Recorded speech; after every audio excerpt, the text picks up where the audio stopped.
आज साउन 1 गते रोपाइ गर्न गएको। रोपाइ गर्ने क्रममा डिल डिल आलीतिर गुडी काट्न थालेको थियो। त्यहाँ अरिङ्गल रहेछ।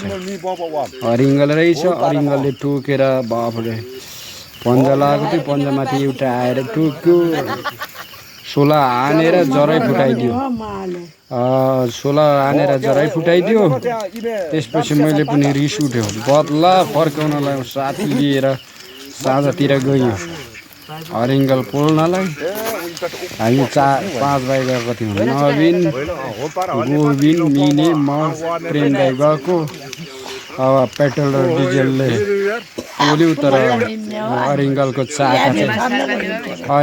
चाका चाहिँ सबै डढायो। पेट्रोल र डिजेलले साँझतिर गएको। बिलमा थियो, असारेको खेतमा थियो। कोही चाहिँ छलेर छपक्क अरिङ्गल मार्दाखेरि साथीहरू अरिङ्गल शिकार गर्दाखेरिमा आवाज नगरी नचली ठक्क नहल्लिकन बस्नुपर्छ अरे। अनि कोही साथीहरू घुम ओढेर कोही साथीहरू वरिपरि बसेर टक्क बसेर यहाँ हाम्रो गोविनले पुल्ठो लगाइरहनु भएको छ। त्यहाँ लगभग खरानी भइसक्यो। एक ठुलो बुट्टा थियो त्यहाँ। अनि हामीले त अरिङ्गल पोलेर अब किनभने त्यहाँ रोपाइ गर्नु छ। रोपाइ गर्ने ठाउँमा अनि ठ्याक्कै गोरु लाने ठाउँमा चाहिँ यसरी बलेको छ। अनि यहाँ त्यो हरियै छ। अनि त्यहाँ बाँस काटेर अनि पुराना कपडा डिजेल र पेट्रोलले भिजाएर पुल्ठोबाट साथीहरूले पोलिरहेछ। हामी एकदम चुप लाएर बसिरहेको थियौँ। अनि त्यहाँ चाहिँ अरिङ्गल जताततै उडिरहेछ। अनि कसैले हेर्ने ल भाइ साथी भाग्यो ल अर्कोले चलाउँदैछ घुम्न थाल्यो। तर यो अरिङ्गल बिचेको रहेनछ है। अरिङ्गल बिचेको रहेनछ। उतातिर ठुक्न थाल्यो। साथीले पुल्ठो हाम्रो नवीन भान्जाले पुल्ठो हल्लायो। ल पुल्ठो हल्लाएको छ। अरिङ्गल निकै चल्दै थियो।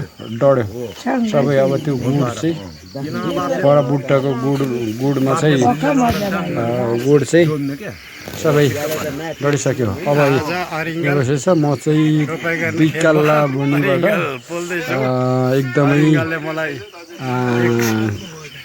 घारीमा घाँसको घारीमा लुकेर भिडियो गरिरहेको छु। यहाँ कोही साथीहरू भागेर पर पुगिसकेको छ है। अब डढिसक्यो। अब चाहिँ ढोड पनि काटेको छैन। अब चाहिँ लगभग सकिएको छ।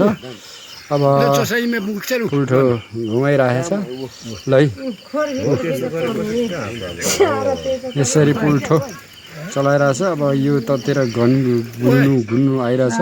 घुन्नु अरिङ्गल त्यो अरिङ्गल आउनेलाई चाहिँ डढाइरहेछ। अब चाहिँ गयो। अब बिस्तारै गयो।